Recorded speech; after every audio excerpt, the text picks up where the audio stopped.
So this unit is triads and they're inversions. So I went ahead and I just drew all of my triads in root position. So that means how they, usually look if we're not to change the root out of the bottom of the chord. So in root position for C major, C is in the bottom.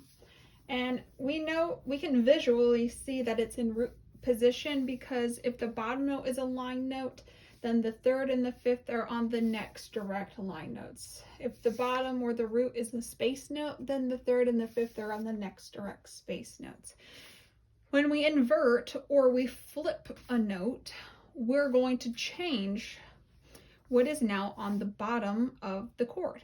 So the root is now in first inversion, we're going to flip it one time. The root is now going to go at the top. And the third is now at the bottom with the fifth right above it. And see, now we have a line, line, and a space. It's not all evenly stacked like line, line, line. And if I flip it one more time, I'm going to flip the E on top of the C, and now my fifth is in the bottom. So in root position, the root is in the bottom. In first inversion, the third is in the bottom. And in second inversion, the fifth is in the bottom.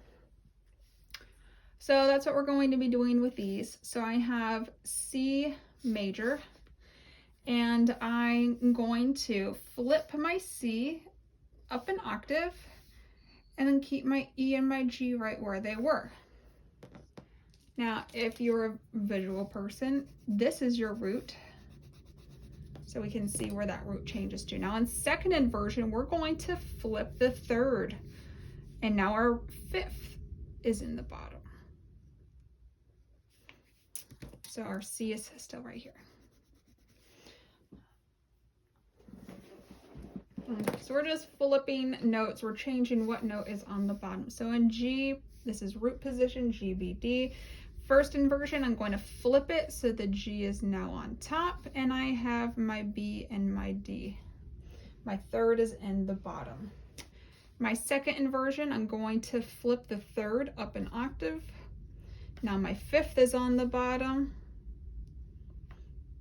with my G and my B above it. So just flipping the position of the triads. F major, my F is now up an octave, and now I'm going to bump my third up an octave as well.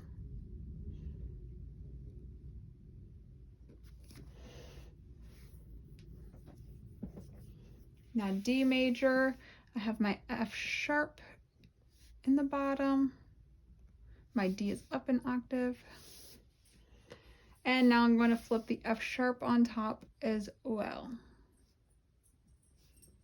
Now my fifth is in the bottom of the chord. It is the lowest note. A major, A, C sharp, E. First inversion, my C sharp is now on the bottom. Second inversion, I'm going to flip it. So now my fifth is in the bottom.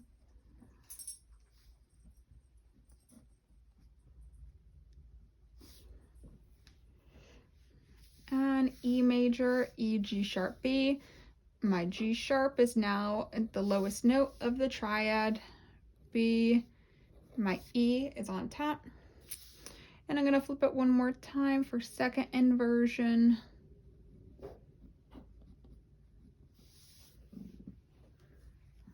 D flat major, my D flat is now up an octave. So you can see this is pretty redundant. You're just practicing essentially your handwriting for drawing musical notes. And then just practicing inverting these triads. And at first you're gonna think, oh, this is a little bit tricky. And then you're gonna do it like 3 more times, and then you're gonna be like, oh my goodness, is this page done yet? So just keep flipping, just keep flipping. Is that Nemo? What am I doing here? I distracted myself with Nemo. Or Dory, I guess. And last one, E flat major. first inversion and second inversion.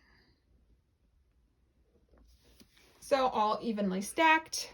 We have our isolated root on the top with the third and the lowest of the triad. And then now our fifth is isolated at the bottom with our root and third above it.